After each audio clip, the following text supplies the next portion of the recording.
अस्सलामुअलैकुम, मैं हूं शजर न्याज़ी। सुनो राउंडअप में आपको खुशामदीद। नाजरीन, खैबर पख्तूनख्वा में वज़ीर आला की नामजदगी और इंतखाब एक नए आइनी और सियासी तनाज़े में तब्दील हो चुका है।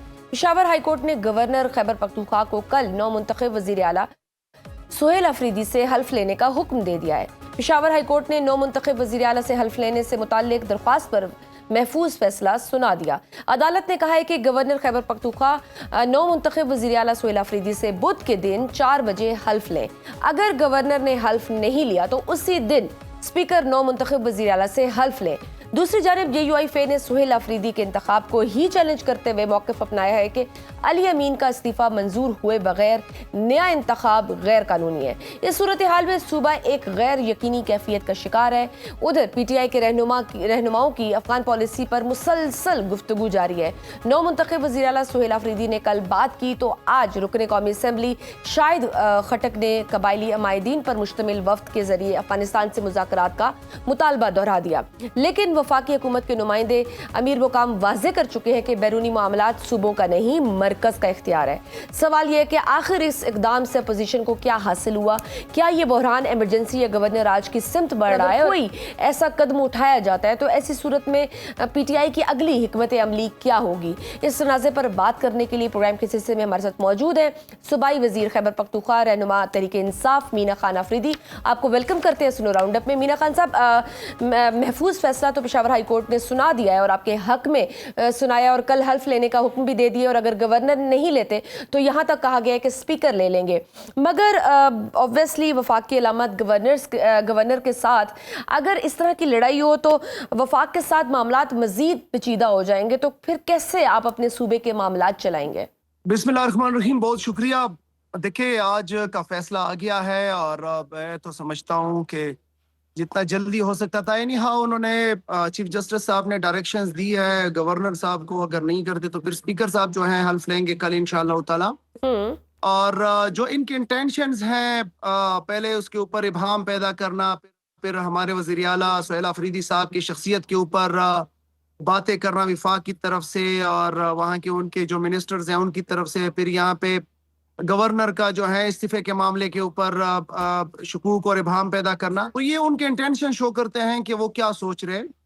हम बाज़ चीज़ों के ऊपर बड़ा क्लियर है, जो हमारा प्रिंसिपल मौकिफ है चीज़ों के ऊपर, उसके अंदर तो कोई दो राय है ही नहीं। बाकी जो विफाकी हुकूमत के साथ डाल दो कि वो फॉर्म 47 की है, लेकिन इस वक्त है उनके हाथ में इख्तियार, तो उनके साथ भी अपने मामलात इंशाअल्लाह ताला सही तरीके से चलाएंगे। अपने सूबे के हकूक के ऊपर, यहाँ की जो महरूमियाँ हैं उसके ऊपर, हमारा NFC शेयर जो है उसके ऊपर, NHP के ऊपर उनके साथ बात करेंगे, और जो हमारा लॉ एंड ऑर्डर का सिचुएशन है, अमन का सिचुएशन है, उसके ऊपर विफाकी हुकूमत से भी बात करेंगे, और जो स्टेक होल्डर्स हैं उनके साथ भी बात करेंगे, बैठेंगे और अपने सूबे का हक जो है वो लेंगे इंशाअल्लाह। ठीक, क्योंकि अभी जैसे NFC अवार्ड्स की बात से लेकर दीगर मामलात में जो फंड्स की वफाक से ज़रूरत होती है ऑब्वियसली, और उस पर आप लोग पहले भी आवाज़ उठाते रहे हैं, और अब अगर ऐसा वज़ीर आला आ जाए, जो हमने देखा वो प्रेस कॉन्फ्रेंसेस भी हुई, हुकूमत का मौक़िफ़ भी सामने आया, उन्होंने कहा सुहेल अफरीदी को तो उन्होंने यहाँ तक कह दिया है कि ये दहशत गर्दों के सहूलतकार हैं, और उन्होंने स्टेट मुखालिफ बड़ी तकरीरें की हुई हैं, तो बज़ाहिर यही लग रहा है कि मामलात काफ़ी पेचीदा हैं। देखिए, इनका अगर बस चले तो ये तो सुहेल अफरीदी को क्या, इन्होंने तो तहरीक इंसाफ को ही नहीं रहने देना, इन्होंने तो तहरीक इंसाफ को ही कुछ चल देना है। और उसके लिए आपको पता है कि कितनी साजिशें बुनी गई और कितनी साजिशें बनाई गई ताकि तहरीक इंसाफ को कुचला जाए। लेकिन वमकरू वमकरल्लाहु वल्लाहु खैरुल माकिरीन, and Allah is the best planner. Suhail Afridi साहब को कितना रोक पाए, वो इलेक्शन भी हुआ और इंशाअल्लाह ताला कल हल्फ भी लेंगे। ये मैटर नहीं करता कि वो क्या सोच रहे, और अब अगर वो ये सोचते हैं कि NFC के ऊपर या इधर उधर लेफ्ट राइट, तो NFC हमारा हक है, हम उनसे भीख थोड़ी मांग रहे हैं। हम उनके साथ बैठेंगे, NFC के ऊपर बात करेंगे। हमारे जो साबिक वजीर आला थे अली अमीन गंडापुर साहब, उन्होंने बात की है, सुहेल अफरीदी साहब उनके साथ बात करेंगे। हमारी जो टीम है, कानूनी टीम प्लस जो हमारी जो फाइनेंस की टीम है, वो उसके साथ बैठेंगे, और मुझे उम्मीद है इंशाअल्लाह ताला जो कि हमारा ड्यू शेयर बनता है इस वक्त 14% NFC में हमारा शेयर है, हाँ। क्वाटा के इंजमाम के बाद 19% प्लस बनता है, तो वो शेयर भी इंशाल्लाह ताला मिलेगा। और फोरम्स के ऊपर बात करेंगे। ये किसी के ख्वाहिश के ऊपर नहीं हो सकता कि किसी की ख्वाहिश है कि आपके साथ नहीं करेंगे। तो ये है कि सूबे का अपना हक है, सूबे का अपना एक राइट है, और राइट के लिए उनके साथ बैठेंगे भी, उसके साथ बात भी करेंगे, और सूबे के हक के ऊपर जो है उसके उसका टेबल ऑब्वियसली के ऊपर एक बहुत जंग भी बड़ा करेंगे। चैलेंज है सूबे में अमन अमान का, एक बहुत बड़ा चैलेंज है दहशतगर्दी के हवाले से। उस पर भी आप वफाक के साथ बैठने को तैयार हैं, बातचीत करने को तैयार हैं कि, या फिर जिस तरह की स्टिफ पॉलिसी, या हमने देखा किस तरह से सुहेल अफरीदी साहब का भी जो उन्होंने पहला खिताब किया ऐवान में, तो वो भी ऐसे लग रहा था जैसे इस पर बहुत स्टिफ है, अपने मौक़िफ़ से पीछे नहीं हटेंगे। ऑब्वियसली इमरान खान साहब की एक्सपेक्टेशंस भी हैं। देखिए, सोहेल अफरीदी साहब के स्पीच में आपने देखा होगा, उन्होंने ये कहा कि पिछले हुकूमत में पुलिस को स्ट्रेंथन करने के लिए और इक्विपमेंट्स के लिए 7 अरब रुपए रिलीज हुए थे। मैं अभी से ऐलान करता हूं कि 7 अरब रुपए जो है मजीद उनको रिलीज किया जाए, ताकि उनको हम मजीद उनकी स्ट्रेंथन करने के लिए जो है इकदाम करें, उनके लिए इक्विपमेंट्स मांगे। पहली स्पीच में आपने देखा। दूसरा ये है कि हम समझते हैं, और चेयरमैन इमरान खान साहब समझते हैं, जो उनकी पॉलिसी है कि यहाँ पे जो लॉ एंड ऑर्डर का सिचुएशन है, उसमें दो चीजें हैं। एक आपकी खारजा पॉलिसी है विद अफगानिस्तान, उसमें जो है जो जब इमरान खान वजीर आजम थे, आपने देखा होगा कि इमरान खान ने अशरफ गनी को, जिनके अच्छे ताल्लुकात नहीं थे पाकिस्तान के साथ, उनको एंगेज किया। और माजी करीब में वो सबसे मिसाली दौर था अमन के हवाले से, जब इमरान खान प्राइम मिनिस्टर थे। अब भी हम यही कहते हैं कि इसके ऊपर अगर उनके साथ बातचीत करें, डायलॉग करें, और उस डायलॉग में खैबर पख्तूनख्वा हुकूमत को जो है आप स्टेक होल्डर के तौर पे, खैबर पख्तूनख्वा के जो कबाइली अमायदीन हैं उनको स्टेक होल्डर के तौर पे उस डायलॉग के अंदर शामिल करें। और मुझे उम्मीद है इंशाअल्लाह ताला कि जिस तरह चेयरमैन इमरान खान साहब कहते हैं, वो जो उनके साथ मामलात है वो सॉल्व हो जाएंगे। नंबर 2, ऑपरेशन के हवाले से जो बात है उसमें भी बड़ा हम क्लैरिटी है, वाजे है कि यहाँ पे पिछले जितने भी ऑपरेशन हुए हैं तो वो उसका जरा रिकॉर्ड उठा लिया जाए, और अगर कोई कार्रवाई करने का आपको है तो उसके अंदर आपको सूबाई हुकूमत के साथ, सूबाई जो कबाइली अमायदीन हैं वो जिले के, उनके साथ, वहाँ के रिप्रेजेंटेटिव्स के साथ, वहाँ के सियासी क़ियादत के साथ, उनके साथ बैठे, और जो भी वहां से हल निकलता है वो जो है हमें काबिल कबूल है। तो इसके लिए अगर विफाकी हुकूमत के साथ बैठना पड़ा भी बैठेंगे, और अगर इस स्टेकहोल्डर्स के साथ बैठना हुआ तो भी बैठेंगे। दहशतगर्दी के इस वक्त हमारी प्रायोरिटी जो है अपना सूबा है। कल वजीर दिफा ने दोबारा अफगानिस्तान की जानिब से हमले का खदशा जाहिर किया है, और अफगानिस्तान इस बार बराह रास्त पाकिस्तान पर हमला कर चुका है। इस मौके पर फिर आप कैसे कह सकते हैं कि मुज़ाकरात किए जाएं जब दूसरी तरफ से बाकायदा जवानों को और अवाम पर हमला हो रहा हो? देखिए, जो हमारी जवानों की शहादतें हुई है वो बड़ी काबिल अफसोस है, काबिल मुज़म्मत है, और ये हमारे अपने लोग हैं, हमारे इस धरती के लोग हैं, हमारी हिफाजत के लिए खड़े हैं। उसको तो कोई जस्टिफाई नहीं कर सकता कोई अच्छा काम हुआ है, लेकिन हम यही कह रहे हैं कि क्यों हम उस तरफ जाएं कि जिसमें हमारी जवानों की शहादतें हो, हमारे लोगों की शहादतें हो, और जो खुसूसी तौर पे जो हम बॉर्डर का एरिया है, जो हमारी कबाइल इलाका जात है, वो हम शेयर कर रहे हैं अफगानिस्तान के साथ। दुनिया के अंदर देखिए, इमरान खान ने 9/11 के बाद एक टर्म इंट्रोड्यूस कराया था, गिव पीस अ चांस, और उसमें कोई नहीं माना, लेकिन 17-18 साल बाद अमेरिका मान गया, और उन्होंने जो है मुज़ाकरात किए और यहाँ से निकल गए। गजा के अंदर आप देखे, बाकी दुनिया के अंदर देखे, आप जंग करते हैं लेकिन उसका आखिर जो होता है वो टेबल होता है, टेबल टॉक होता है। तो हम ये कहते हैं कि आप मुज़ाकरात करें ताकि इन जवानों की शहादतें ना हो। बाकी अफगानिस्तान की तरफ से अगर कोई दरअंदाजी हुई है तो हमारी फोर्सेस ने उसका जो है बर वक्त जवाब भी दिया है, और दोनों तरफ से देखिए वही बात है, है। रियासत को टेक ऑन तो इस तरह से नहीं किया जा सकता। दोनों तरफ, अब कहीं ऐसी जगह होंगी जहां पे बातचीत से मामला तय हो सकते हैं, कहीं ऐसी जगह होंगी जहां पे ऑपरेशन लाजिम और मलजूम होगा, तो कोई ना कोई टेबल टॉक के थ्रू कोई ना कोई मिडिल वे तो निकलेगा ना। इस चीज के लिए तो आप रेडी है ना कि जहां पे ऑपरेशन नेसेसरी हो वहां पे होना चाहिए, क्योंकि इमरान खान साहब ने क्लियरिटी से कहा है कि ऑपरेशन नहीं होगा। तो सुहेल अफरीदी साहब ने भी कहा है कि मैं इस सूबे में ऑपरेशन नहीं होने दूंगा। देखिए, सुहेल अफरीदी साहब की स्पीच आप निकालें, उसके साथ उसने बड़ी क्लैरिटी और वजाहत के साथ बात की है कि तब तक कोई कार्रवाई ऑपरेशन नहीं होगा कि जब तक आप उस इलाके के अमायदीन, नौजवान, मलक, नुमाइंदे, सियासी लोग सूबाई हुकूमत को इत्तेमाद में नहीं लेते तब तक वहां पे कोई ऑपरेशन नहीं होगा।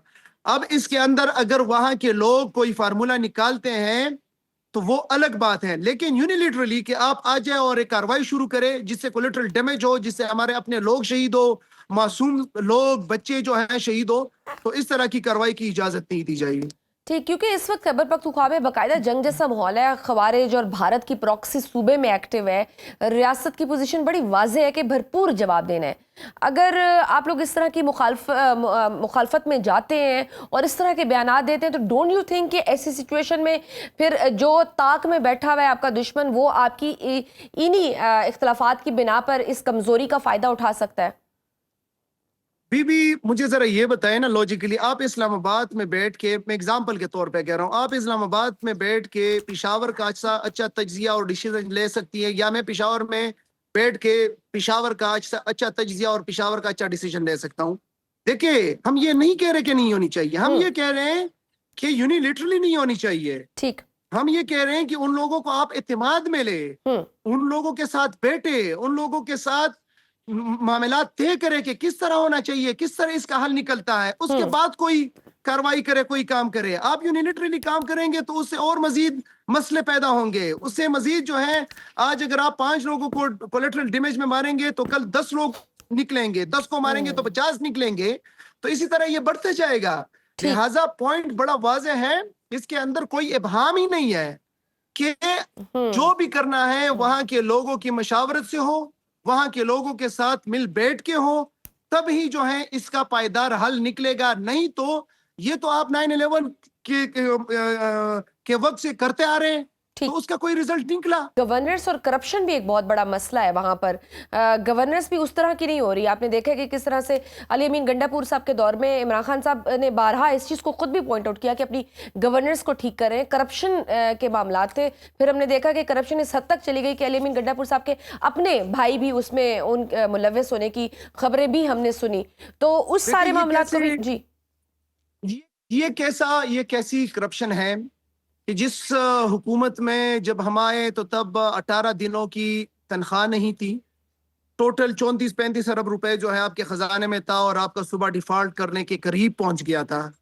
और आपके पास जो है, मतलब जब आप तनख्वाह नहीं दे सकते तो ये आपका एक्सट्रीम होता है फाइनेंशियली। उसके बाद इस वक्त सीएम जो साबिक सीएम थे, उन्होंने फ्लोर ऑफ द हाउस कहा कि इस वक्त कोई 250 अरब रुपए का जो अमाउंट है वो हमारे साथ सूबे में मौजूद है। तो ये कैसी करप्शन है कि जहां पे आपके पास आधी माह की तनख्वाह ना हो और वो आप उसको ले जाए? ये कैसी करप्शन है कि आप जो है 65-70 अरब रुपए से जो है 153 अरब रुपए पे पहली ईडीपी ले जाए और दूसरी ईडीपी जो है आप 195 रुपए अरब अनाउंस करें और सोहेल आफरीदी ने उसको बढ़ा के 250 अरब रुपए इस साल हम खर्च करेंगे। तो ये तो मुझे नहीं लग रहा कि कौन जो है जी शऊर बंदा जो है वो सोच सकता है कि इसके अंदर कोई वो हो सकती है, कोई करप्शन हो सकती है। इमरान खान का हुकूमत है, इमरान खान की हुकूमत जो है मेरिट, ट्रांसपेरेंसी और अकाउंटेबिलिटी के ऊपर चलेगी, और जहां पे इंशाल्लाह ताला को कहीं पे भी करप्शन की आवाज आएगी उसको इंशाल्लाह ताला जड़ से जैसे आया था कोहिस्तान स्कैंडल भी सामने आया था ना, अरबों रुपए की करप्शन हुई थी, उसके हवाले से कोई डेवलपमेंट कोई क्या? देखिए, कोहिस्तान स्कैंडल लोगों को समझना चाहिए। कोहिस्तान स्कैंडल में जो ऑफिस मुलविस था वो एजी ऑफिस था। ये जो क्या कहते हैं, जहां से ये पैसे रिलीज होते हैं और वो अंडर आता है फेडरल गवर्नमेंट के, उसका सूबाई हुकूमत के साथ क्या काम है? नंबर 1। नंबर 2, ये 2022-23 के अंदर ये सारे गपले हुए हैं, उसका सूबाई हुकूमत और उसकी गवर्नेंस और करप्शन के साथ क्या काम है? हम तो अभी से मैं कह रहा हूं, हम खुश होंगे कि उसके अंदर जो भी मुलवस पाया गया, चाहे वो जिस भी पार्टी, जिस भी ब्यूरोक्रेसी से हो, कड़ी से कड़ी सजा देनी चाहिए, कड़ी से कड़ी सजा देंगे इंशाल्लाह ताला। करप्शन के ऊपर no compromise, zero tolerance.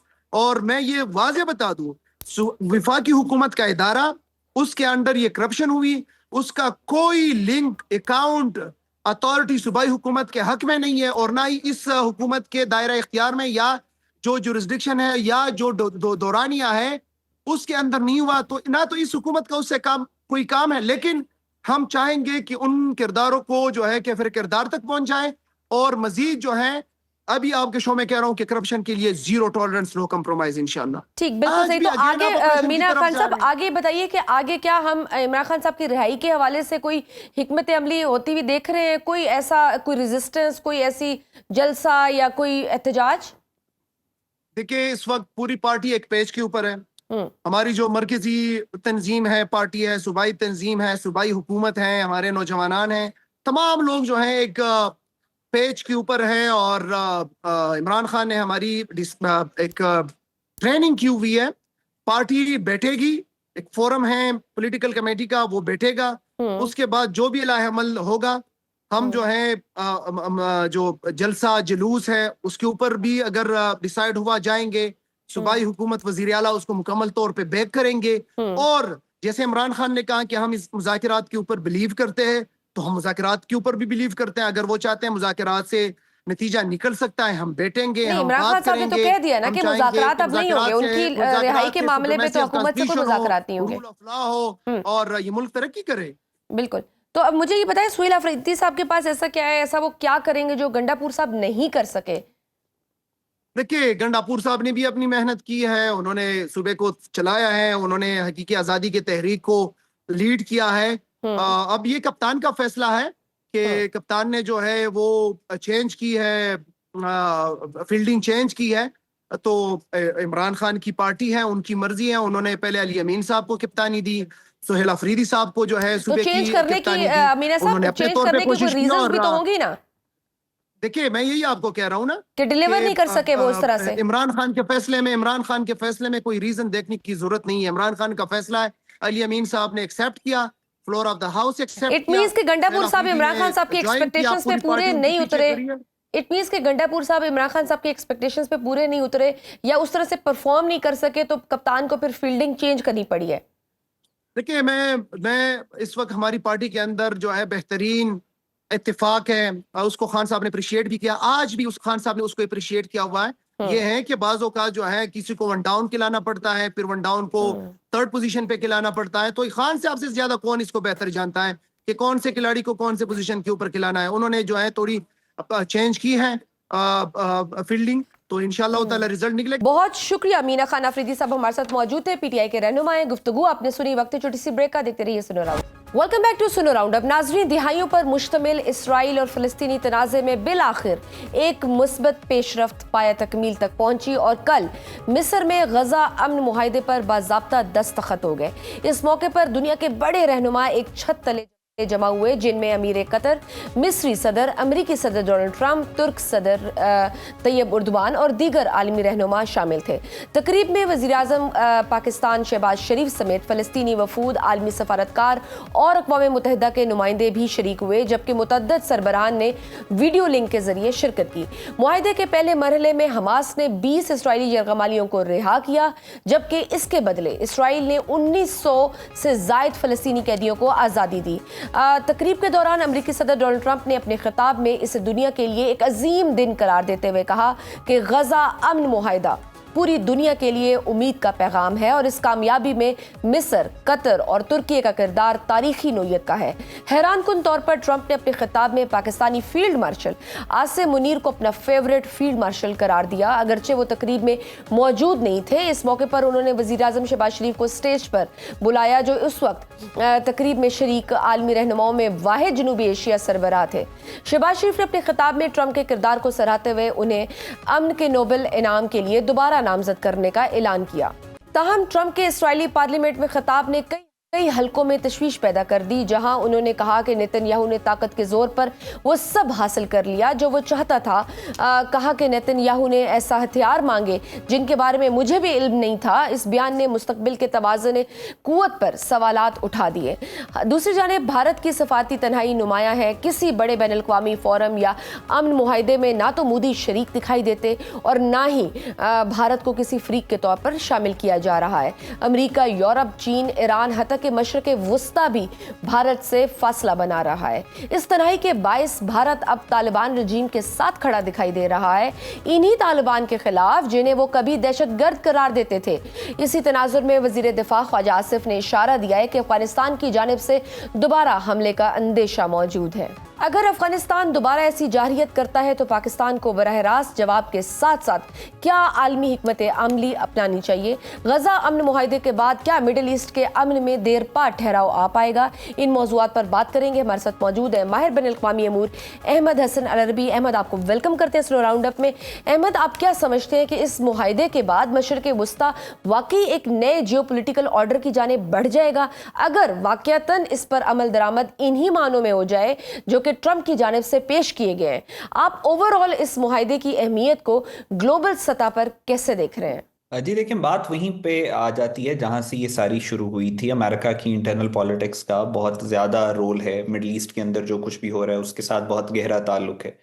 America में इस वक्त दो लॉबीज हैं जो एट प्ले हैं। एक वो है प्रो वॉर लॉबी, जिसको आप नियोकॉन्स कह सकते हैं, या जिसको आप जो है अमेरिकन मिलिट्री इंडस्ट्रियल कॉम्प्लेक्स कह सकते हैं। ये वो लॉबी है जो 1997, 1998, 1999 के बाद इक़्तिदार में आई, और फिर उसके बाद इन्होंने वॉर ऑन टेरर और फिर पूरे मिडल ईस्ट के अंदर, अफगानिस्तान के अंदर, पूरे खत्ते के अंदर जो है वो जंगें लॉन्च की अपने ऑब्जेक्टिव्स को अचीव करने के लिए। और एक वो लॉबी है अमेरिका के अंदर जो हमेशा से एंटी वॉर लॉबी रही है, जो कि अमेरिका फर्स्टर्स जिसको कहा जाता है, जिनको जो ये कहते हैं कि अमेरिका को अपने रिसोर्सेज को बैरूनी जंगों में वेस्ट नहीं करना चाहिए।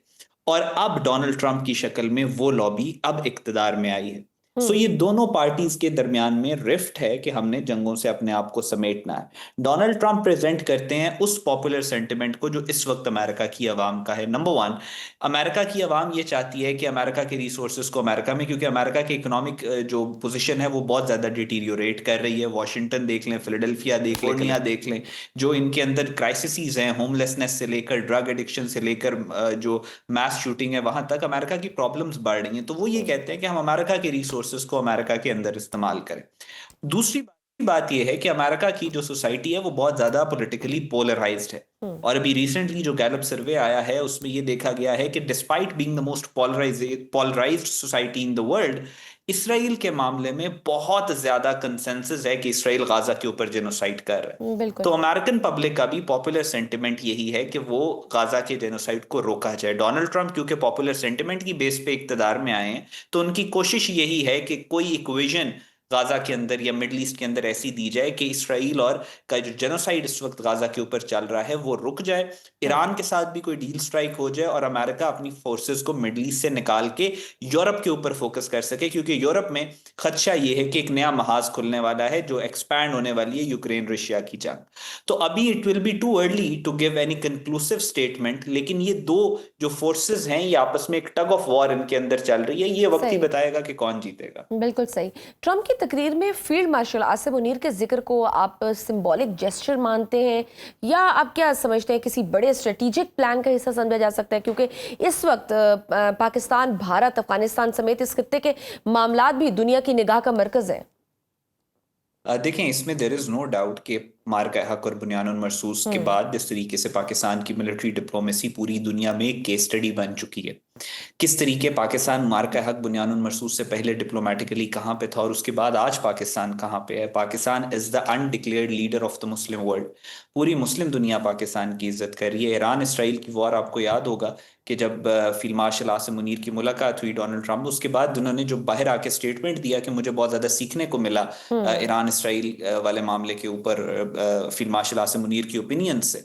सो बात यही है कि पाकिस्तान को, और स्पेशली पाकिस्तान की मिलिट्री डिप्लोमेसी की वजह से, पाकिस्तान की लीडरशिप की वजह से, जो एक बात देखें, डिप्लोमेसी का एक छोटा सा असूल है कि जो क़यादत तन मन धन हर चीज कुर्बान करने के लिए तैयार हो जाए अपनी मुल्क और कौम के इंटरेस्ट को प्रोटेक्ट करने के लिए, उस लीडरशिप की पूरी दुनिया इज्जत करती है।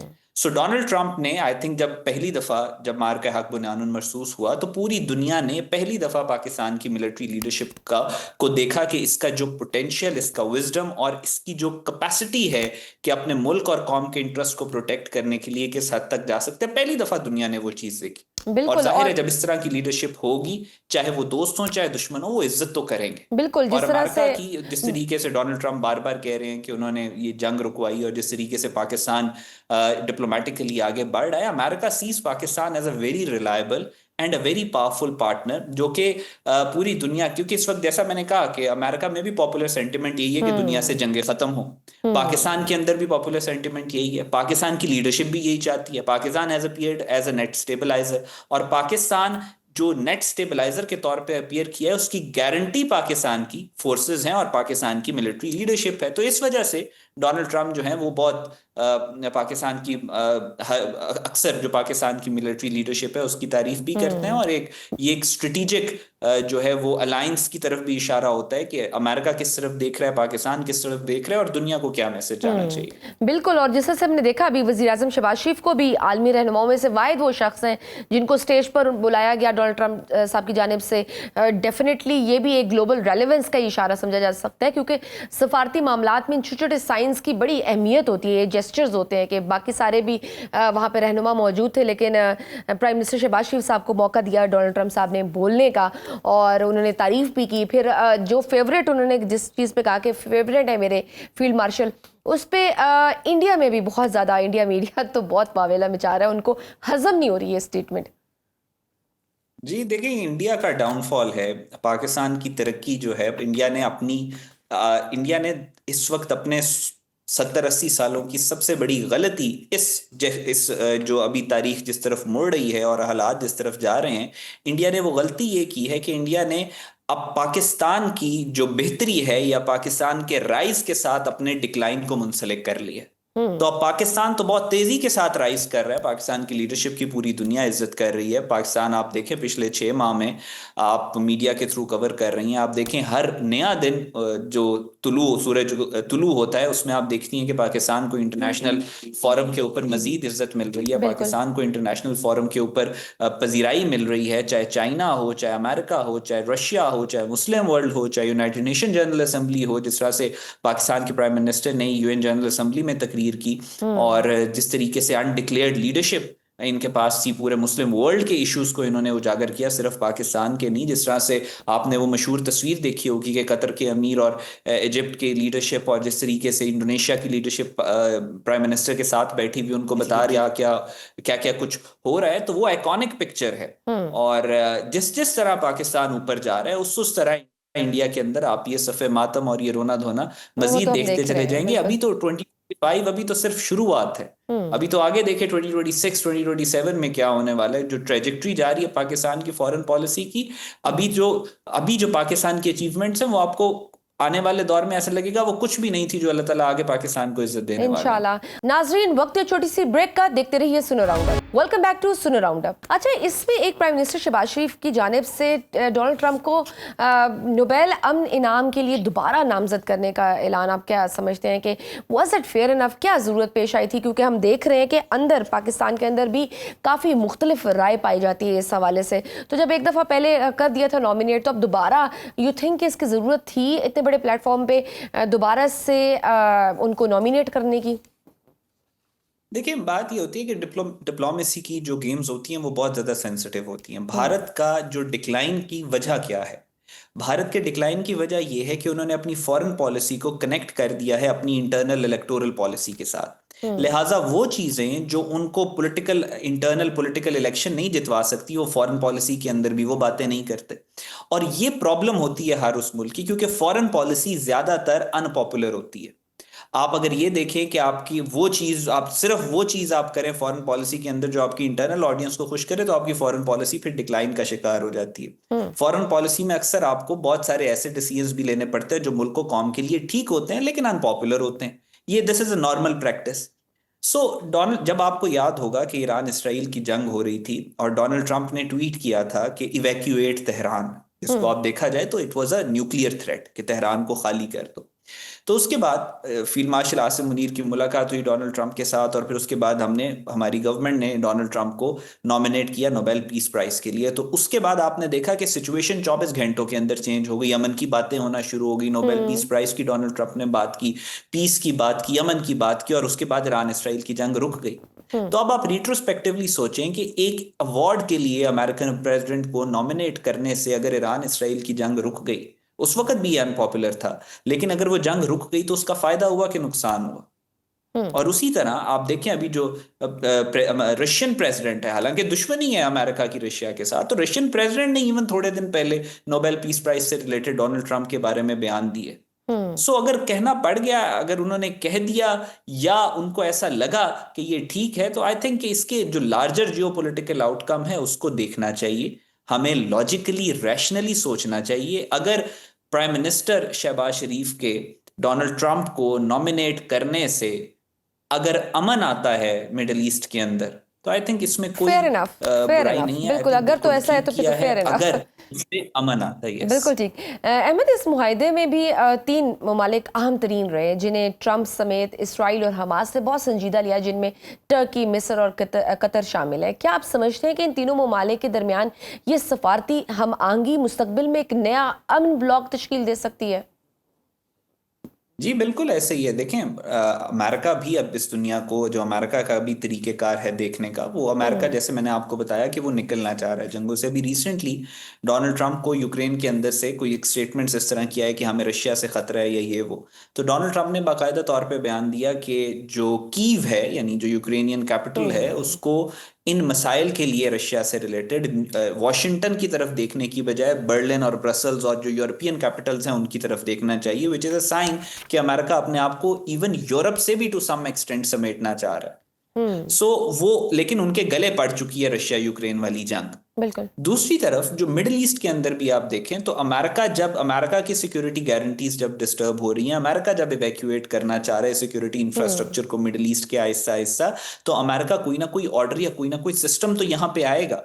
और उस सारे कॉन्टेक्स्ट में पाकिस्तान का जो सऊदी अरेबिया के साथ डिफेंस पैक्ट हुआ, फिर उसके बाद जिस तरीके से कतर के साथ पाकिस्तान का अलायंस है, ईरान के साथ अलायंस है, पाकिस्तान जैसे मीडिएट कर रहा है, तो एक मुस्लिम ब्लॉक जिसको आप कह सकते हैं यूरोपियन यूनियन के तर्ज के ऊपर एक मुस्लिम यूनिफिकेशन, डिफरेंट कंट्रीज का एक ब्लॉक, तो that is around the corner. और ना सिर्फ अमेरिका बल्कि पूरी दुनिया अब इसको एक लाइकली आउटकम के तौर पे देख रही है। उसमें कतर भी है, उसमें इजिप्ट भी है, उसमें टर्की बहुत इंपॉर्टेंट रोल प्ले करेगा, और उसमें पाकिस्तान की पिनकल इंपॉर्टेंस है। ठीक। टोनी ब्लेयर के मुमकिन किरदार पर हमास की मुखालफत को आप फ़लस्तीनी सॉवरेनिटी नैरेटिव के तनाजुर में कैसे देखते हैं? क्योंकि क्या वजह है कि ट्रंप टोनी ब्लेयर पर बज़िद हैं जबकि उनका माजी का किरदार भी ज़्यादा अच्छा नहीं है? देखें, जब इस तरह के पैक्ट्स होते हैं तो उसमें हर किसी को, दोनों पार्टीज को, दोनों फ्रीकैन को कॉम्प्रोमाइज थोड़ा बहुत करना पड़ता है। और अभी आप इसको हतमी तौर पे, टोनी ब्लेयर वाली बात को आप इसको कंफर्मेटरी तौर के ऊपर ना लें, क्योंकि हमास जो है वो निगोशिएट कर रही है, और ये निगोशिएशंस के बाद बहुत हार्ड निगोशिएशंस होती हैं। कुछ आप अपने इंटरेस्ट को प्रोटेक्ट करने के लिए अपना फायदा देखते हैं, कुछ आपका जो दुश्मन होता है वो अपना फायदा देखते हैं, और फिर कहीं ना कहीं जाके आप किसी कंक्लूजन पे पहुंचते हैं। तो टोनी ब्लेयर वाली बात जाहिर है वो पुश कर रहे हैं, और दूसरी तरफ से जो हमास है वो उसको रिजेक्ट करती जा रही है। तो ये निगोशिएशन अभी चल रही है, ये अभी मजीद चलेगी। अभी मैं आपको वाजे कर दूं, अभी इस पैक्ट की, जो डिफेंस पैक्ट हुआ है, ये जो अग्रीमेंट हुआ है, उसका पहला फेज है। अभी सीज फायर हुआ है, वो भी मुकम्मल तौर पे इसराइल नहीं चाह रहा कि हो। अभी तो आगे बहुत मैसिव नेगोशिएशंस की स्प्री है, पता नहीं कितना अरसा चलती हैं, कितना लंबा चलती हैं, बैक एंड फोर्थ ये चलती चली जाएंगी। सो अभी टोनी ब्लेयर वाला मामला है, ये हतमी नहीं है। इसके ऊपर अभी अमेरिका पुश कर रहा है इसको, लेकिन हमास की तरफ से भी रेजिस्टेंस आ रही है, और हमास के पास बार्गेनिंग पावर मौजूद है, बहुत ज्यादा पावर मौजूद है। बिल्कुल सही। अहमद, भारत की आलमी तन्हाई और किसी बड़े फोरम पर अदम शमूलियत को आप एक स्ट्रेटेजिक आइसोलेशन करार देते हैं या वक्ती सियासी दबाव कहा जा सकता है? और क्या यही वजह है कि सालों जिन तालिबान को भारत दहशतगर्द कहता रहा, आज पाकिस्तान के मुकाबले और दुश्मनी में उनको भी सर पर बिठा रहा है?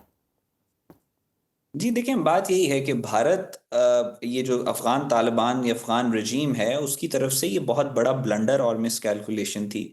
इनको चाइना भी बुला रहा था, इनको रशिया भी बुला रहा था, और डिप्लोमेटिकली ये थोड़ा आगे बढ़ रहे थे, लेकिन ये पैसों के लालच में इन्होंने जिस तरीके से जो ब्लंडर किया है कि ये इंडिया को जाके मिले हैं, और इंडिया की इन्होंने एक तरह की, इंडिया भी डिप्लोमेटिक आइसोलेशन का शिकार था। इंडिया को भी कोई मुल्क, हर मुल्क इंडिया को कोल्ड शोल्डर दिखा रहा था, क्या चाइना, तो क्या रशिया, तो क्या अमेरिका, तो क्या मिडिल ईस्टर्न जीसीसी कंट्रीज। सो उसकी भी डिप्लोमेटिक सीज एक तरह से अफगान तालिबान ने जाके वहां पे तोड़ी, अपने आप को भी उन्होंने जिल्लत का निशाना बनाया, और इंडियंस जो वैसे ही डिक्लाइन का शिकार है। मैंने इस बारे में ट्वीट भी किया था कि असल कसूरवार बीजेपी और आरएसएस से, ये जिसको भी हाथ लगाते हैं वो तबाह हो जाता है। तो यही हुआ अफगान तालिबान के साथ भी। ये आइसोलेशन का शिकार पहले ही थे, इनकी लेजिटिमेसी को इनकी गवर्नमेंट की है नहीं, तो ये बहुत डेस्परेट है कि किसी तरीके से इनको डिप्लोमेटिक कवर किसी तरीके का मिले। सारी की सारी इनकी हुकूमत पता नहीं कहाँ कहाँ से कैश की सूरत में पैसे आते हैं इनके पास, तो वहां से वो इनकी हुकूमत चल रही है। इकोनॉमिक क्राइसिस का ये शिकार है, कल्चरल प्रॉब्लम्स इनको फेस करनी पड़ रही है, इंटरनल टर्मोइल इनका बहुत ज़्यादा है, और पूरी दुनिया से ये यहाँ पे दहशतगर्दी मतलब पूरी दुनिया का ये कंसेंसस है कि अफगान गवर्नमेंट जो है वो दहशतगर्दी करवा रही है खित्ते के अंदर। यूनाइटेड नेशन जनरल असेंबली क्या और यूरोपियन यूनियन क्या, ये सारे ये बात कर रहे हैं। हम चाइना की स्टेटमेंट्स हैं कि हाँ हमारे जी, अंदर वो मॉस्को में दहशतगर्दी जो भेज हुआ रहे उस हैं, पे तो भी तुम्हारे उन्होंने कंसर्न शो की है। जी, ताजिकिस्तान के साथ अभी रिसेंटली अगस्त के महीने में इनकी बॉर्डर स्कर्मिश हुई है। फिर उसके बाद अभी रिसेंटली 2025 के अंदर ही मुख्तलिफ साउथ एशियन कंट्रीज जो हैं अमेरिका में इकट्ठी हुई और उन्होंने भी ज्वाइंट स्टेटमेंट जो दिया वो ये दिया कि अफगानिस्तान के अंदर से दहशतगर्दी पूरे खत्ते में फैल रही है। उज़्बेकिस्तान वालों ने स्टेटमेंट्स बाकायदा मौजूद हैं, आप सर्च करें गूगल पे आपको पता चल जाएगा, वो भी इनकी दहशतगर्दी से परेशान है। ईरान ने 1.3 मिलियन अफगानियों को निकाला और दीवार बना रहे हैं वो अपने अफगान बॉर्डर के दरमियान में, ये यहां तक बातें हो रही हैं।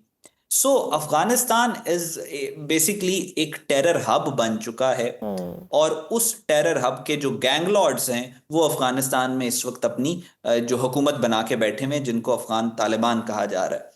ना इनको फॉरेन पॉलिसी का पता है, ना इनको इंटरनेशनल रिलेशंस का पता है, ना इनके पास स्टेटहुड, स्टेट क्राफ्ट या नेशन स्टेट को कायम रखने के तरीकेकार का इनको पता है। एक क्रूड किस्म के रोग लोग हैं जो अपनी पॉपुलैरिटी, अपनी लेजिटिमेसी बहुत तेजी से खो चुके हैं, और उसके ऊपर इनका ब्लंडर ये कि चंद पैसों पे ये भारत के साथ है। तो आपको एग्जैक्टली तो अहमद, आपको क्या लगता है भारत के कहने पर भारत की शह पर क्या ये दोबारा हमला कर सकता है? क्योंकि वजीर दिफा ने कल ख्वाजा आसिफ ने अफगानिस्तान के हवाले से बड़े वाजे किया है कि वो दोबारा हमला कर सकता है, और फिलहाल हर स्टेज पर उनसे ताल्लुकात खत्म है। यू थिंक कि वो अब भारत की शह पे ये दोबारा कर सकता है? जी, जाहिर है भारत इनको पुश करेगा कि ये दोबारा से कोई मिस एडवेंचर करे। भारत ने तो एक एग्जांपल देख ली है ना, उसको तो कोई नुकसान नहीं हो रहा, वो थोड़े से पैसे फ्लोट कर देते हैं और अफगान तालिबान ही अपने बंदे बुंदे भेज देते हैं दहशतगर्दी के लिए। और भारत पिछले 20 साल से कर भी यही रहा है, वो अफगान तालिबान को और अफगानिस्तान की जमीन का इस्तेमाल कर रहा है पाकिस्तान में फितना अल खवारिज और BLA को भेजने के लिए। तो इट इज हाईली लाइकली कि वो इसको प्रेशर करेंगे। ये वैसे ही आइसोलेटेड हैं। अब जब पाकिस्तान के ऊपर इन्होंने हमला किया तो थोड़ी बहुत जो इनको चाइना या रशिया की तरफ से ग्रीन सिग्नल्स मिल रहे थे कि भाई ठीक है आप आए, और सारा कुछ वो भी खत्म हो गया। मुस्लिम कंट्रीज ने आपको देख लिया, वो वैसे ही इनको जो है वो इनके साथ कोई इतनी ज्यादा खास रिलेशन रखने की कि उनको शौक नहीं है। सो इस सारी सिचुएशन में ये वैसे ही डाउनफॉल का शिकार है। हाँ, अब इनका कोई सपोर्ट नहीं है तो जाहिर है इंडिया इन पे मजीद प्रेशर डालेगा, तो ये बाउंड है कि ये उस प्रेशर के साथ कम करें। इनके पास कोई इतनी ज्यादा सपोर्ट डिप्लोमेटिक और मौजूद नहीं है कि इंडिया के सामने खड़े हो सके, तो इट इज हाईली लाइकली कि ये होगा। लेकिन दूसरी तरफ इनको ये भी अच्छी खासी तसल्ली होगी कि इस दफा तो इनके तकरीबन 200-250 के करीब दहशतगर्द मारे गए हैं। अगली दफा वो नंबर और वो काउंट कहां तक जाएगा, और हम बॉर्डर एरियाज में ही टारगेट करेंगे या काबुल के अंदर मौजूद दहशतगर्द जहां जहां पे होंगे उनको टारगेट करेंगे अगर ये कोई मिस एडवेंचर करते हैं। तो जाहिर है अभी ये खौफजदा भी हैं, इनके लिए एक तरफ कुआं है और एक तरफ खाई, और इस सिचुएशन में इन्होंने अपने आप को खुद डाला है। बिल्कुल ठीक, बहुत शुक्रिया। बैनुल-अक़वामी अमूर के माहिर अहमद हसीब हमारे साथ मौजूद थे, गुफ्तगू आपने सुनी। आज के प्रोग्राम में बस इतना ही, इजाज़त दीजिए, अल्लाह हाफ़िज़।